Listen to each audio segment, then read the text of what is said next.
Hello friends, welcome to my channel.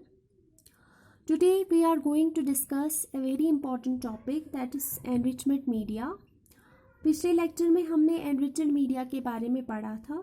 अगर आपको इस टॉपिक से रिलेटेड कोई भी क्वेरी हो तो कमेंट सेक्शन में प्लीज़ कमेंट कीजिए और अगर वीडियो अच्छा लगे तो शेयर और सब्सक्राइब भी कीजिए इस चैनल को. तो चलिए स्टार्ट करते हैं एनरिचमेंट मीडिया. एनरिचमेंट मीडिया को हम एनरिचमेंट ब्रॉड भी कह सकते हैं. One and the same thing, दोनों एक ही है. एनरिचमेंट मीडिया भी वही है और एनरिचमेंट ब्रॉड भी वही है. अगर हम एनरिचमेंट मीडिया कहेंगे तो it is an example of special media. जो स्पेशल मीडिया होता है ना, उसकी एग्जाम्पल है एनरिचमेंट मीडिया. और अगर हम बात करेंगे एनरिचमेंट मीडिया है क्या, तो ये एक लिक्विड मीडिया होता है. सिंपली जो लिक्विड मीडिया की एग्जाम्पल है तो वो एनरिचमेंट मीडिया ही है. तो ये एक लिक्विड मीडिया भी की एग्जाम्पल है. अभी हम डेफिनेशन को कोट करते हैं कि enrichment media is what. Enrichment media is nothing but it is a liquid media. जैसा कि मैंने कहा, it is an example of liquid media. It is liquid media added with some inhibitory. ये एक लिक्विड मीडिया है जिसमें हम add करते हैं some inhibitory substances. कौन से inhibitory substance अभी ये नहीं बोलूँगी, लेटर ऑन मैं ये डिस्कस करूँगी. और इन inhibitory substances का काम है they selectively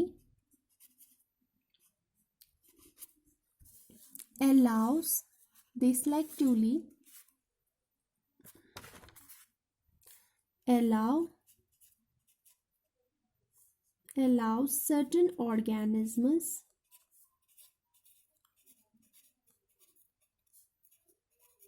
to grow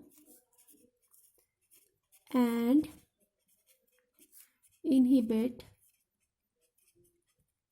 others. मतलब enrichment media is nothing but it's a liquid media that is added with some inhibitory substance.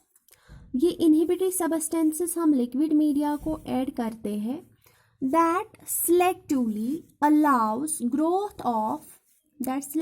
allows certain organisms to grow. कुछ organisms जिससे ग्रो होते हैं और कुछ ऑर्गेनिज्म्स इनहिबिट होते हैं. अगर मुझे शॉर्टली बोलना होगा, एनरिच्ड मीडिया को शॉर्टली बोलना होगा तो मैं ऐसे लिखूंगी, लिक्विड मीडिया प्लस सम सबस्टेंसेस. ये कौन से सबस्टेंसेस अभी मैं ये नहीं बोलूँगी, इक्वल टू एनरिचमेंट मीडिया. तो एनरिचमेंट मीडिया जो है वो लिक्विड मीडिया को हम जब कुछ सबस्टेंसेस डालते हैं तो हमारा बनता है एनरिचमेंट मीडिया. फिर एनरिचमेंट मीडिया जो है वो ग्रोथ कराता है सर्टेन बैक्टीरिया की ग्रोथ कराता है. कुछ बैक्टीरिया की ग्रोथ स्टिमुलेट करता है ये एनरिच्ड मीडिया, और कुछ बैक्टीरिया की ग्रोथ ये इनहिबिट करता है. इसका काम है कुछ बैक्टीरिया की ग्रोथ को स्टिमुलेट करना और कुछ की ग्रोथ को इनहिबिट करना. अगर हम एनरिचमेंट मीडिया की बात करेंगे, ये जो एनरिचमेंट मीडिया है ना, ये इम्पॉर्टेंट होता है for what. Enrichment media is important for the isolation of pathogens. हम इससे पैथोजेंस आइसोलेट कर सकते हैं फ्रॉम क्लिनिकल स्पेसिमेंस. जैसे हम क्लिनिकल स्पेसिमेंस लेते हैं, जैसे फीकल मैटर हो या स्प्यूटम हो, इनसे अगर हमें पैथोजेंस आइसोलेट करने होंगे, जैसे हम लोग फिर यूज़ कर सकते हैं इस एनरिचमेंट मीडिया का. जैसे हमें फॉर एग्जाम्पल हम फीकल मैटर लेंगे तो वहाँ पे फीकल मैटर में जो पैथोजेनिक होता है बैक्टीरिया वो होता है सैल्मोनेला। अगर इसको आइसोलेट करना होगा तब हम एनरिचमेंट मीडिया का यूज़ करेंगे। या नॉन पैथोजेनिक बैक्टीरिया जो फीकल मैटर में होता है वो होता है ई कोलाई। तो इसकी आइसोलेशन अगर हमें करनी होगी तो सबसे बेस्ट मीडिया जो है वो है एनरिचमेंट मीडिया। मैंने कहा एनरिचमेंट मीडिया कुछ भी नहीं है, एक लिक्विड मीडिया है जिसमें हमने कुछ इनहिबिटरी सबस्टेंसेस डाले हैं that selectively allow certain organisms to grow और इनहिबिट करता है अदर ऑर्गेनिजम्स को। मैंने कहा लिक्विड मीडिया में जब हम कुछ सबस्टेंसेस डालते हैं वहाँ से हमें मिलता है एनरिचमेंट मीडिया। ये ग्रोथ कराता है बैक्टीरिया की, सर्टेन की स्टिमुलेट कराता है और सर्टेन की इनहिबिट कराता है। जिन बैक्टीरिया की ग्रोथ हमें चाहिए उनको स्टिमुलेट कराता है और जिनकी नहीं चाहिए उनको इनहिबिट करता है। अब जो मैं बात कर रही थी उन सबस्टेंसेस की वही हमें डिफरेंट एनरिचमेंट मीडिया हेल्प करेगा बनाने में। तो इन सबस्टेंसेस की अब जिक्र करते हैं। अब हम उन सबस्टेंसेस की एग्जाम्पल लेते हैं कि हम लोग कौन कौन से सबस्टेंसेस यूज़ कर सकते हैं, उनका हम लोग एग्जाम्पल पढ़ेंगे। तो एग्जाम्पल पढ़ेंगे हम सबस्टेंसेस का जो कि हम लिक्विड मीडिया में डालते हैं एनरिचमेंट मीडिया बनाने के लिए। सबसे जो आप निमोनिक याद रखेंगे वो है SAT यानी सैटरडे। ये निमोनिक जो है ये आपको हेल्प करेगा उन सबस्टेंसेस को रिमेंबर करने में। अब जो हमारा S है पहला वो है नथिंग, वो है पहला सबस्टेंस जो हम इनहिबिटरी सबस्टेंस के तौर पर यूज़ करते हैं वो है सिलेनाइट, वो है सिलेनाइट F ब्रॉथ। सिलेनाइट F ब्रॉथ जो है वो पहला सबस्टेंस है जो हम यूज़ करते हैं एनरिचमेंट मीडिया बनाने के लिए। सिलेनाइट F ब्रॉथ हमें किस ऑर्गेनिज्म को आइसोलेट करता है, उसके लिए निमोनिक है SSS। What is this SSS? SSS for selenite, क्योंकि इसमें सिलेनाइट डालता है जो हम कंपोजिशन में देखेंगे। S फॉर सैल्मोनेला, ये सैल्मोनेला को आइसोलेट करता है। और S फॉर शिजेला, ये शिजेला को भी आइसोलेट करता है। कौन? सिलेनाइट F ब्रॉथ। ये हमें बहुत सारे ऑर्गेनिजम्स को आइसोलेट करने में हेल्प करता है। अब जो सेकंड है वो है A। A जो है ना वो है हमारा alkaline peptone, alkaline peptone water. ये हम दूसरा इनहिबिटरी सबस्टेंस लेते हैं। देखिए ये किसको आइसोलेट करता है, यहाँ पे क्या है अल्का, तो अल्का हैज़ कॉलरा। अब तक आपने समझा होगा कि ये किस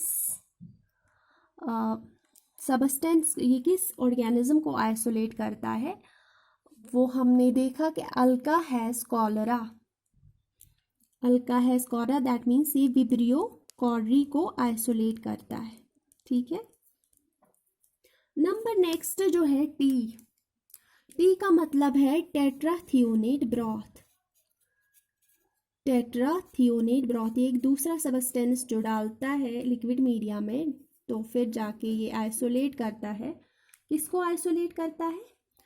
इसके लिए आप याद रखें टेट्रा का मतलब होता है 4, इसका मतलब है 4 कूलीज हैज़ टाइफाइड, यानी कि ये जो टेट्राथियोनेट ब्रॉथ है ये हमें टाइफाइड के ऑर्गेनिज्म को आइसोलेट करने में हेल्प करता है। तो सिलेनाइट F ब्रॉथ जो है वो हमें सैल्मोनेला शिजेला को आइसोलेट करता है। A for alkaline peptone water यानी अल्का हैज़ कॉलरा, ये हमें विब्रियो कॉर्री को आइसोलेट करता है। और टेट्राथियोनेट ब्रॉथ जो है 4 कूलीज हैज़ टाइफाइड। 4 कूलीज इसलिए मैंने कहा हैज़ टाइफाइड क्योंकि ये कॉलीफॉर्म्स को इनहिबिट करता है। जो हमारे गट में कॉलीफॉर्म बैक्टीरिया होते हैं जो डाइजेस्ट करते हैं हमारे लैक्टिक एसिड को और गैस रिलीज करते हैं, उनको वो इनहिबिट करता है टेट्राथियोनेट ब्रॉथ। और जो सैल्मोनेला टाइफी है इसको आइसोलेट करता है, तो इससे हमें ये आइसोलेट होता है टाइफाइड का ऑर्गेनिज्म। तो अब हम जो कहेंगे वो है हमारा कंपोजिशन, डिफरेंट कंपोजिशन जो है इनका कंपोजिशन क्या होता है, इन सबस्टेंसेस का कंपोजिशन जो है जो हम यूज़ करते हैं इन इनहिबिटरी सब्सटेंसेस का कंपोजिशन, सबसे पहले हम लोग अल्कलाइन पेप्टोन वाटर देखेंगे कि इसका क्या कंपोजिशन होता है अल्कलाइन पेप्टोन वाटर का। तो इसमें कुछ नहीं पड़ता है, इसमें पेप्टोन वाटर पड़ता है, पेप्टोन वाटर पड़ता है। जो पेप्टोन वाटर है हमें पता है वो पेप्टोन का बना होता है, इसमें फिर NaCl होता है और इसमें वाटर होता है, और इसका pH जो होता है वो 9 होता है, इसलिए अल्कलाइन। तो अल्कलाइन पेप्टोन वाटर जो आइसोलेट करता है विब्रियो कॉर्डी को। दूसरा जो है वो है selenite faecal broth. Selenite faecal broth में अगेन ये पेप्टोन वाटर पड़ता है और प्लस जो है इसमें सोडियम सेलेनाइट होता है, सोडियम सेलेनाइट जो पड़ता है इसमें सेलेनाइट फीकल ब्रॉथ में। नंबर थर्ड जो है वो है टेट्राथियोनेट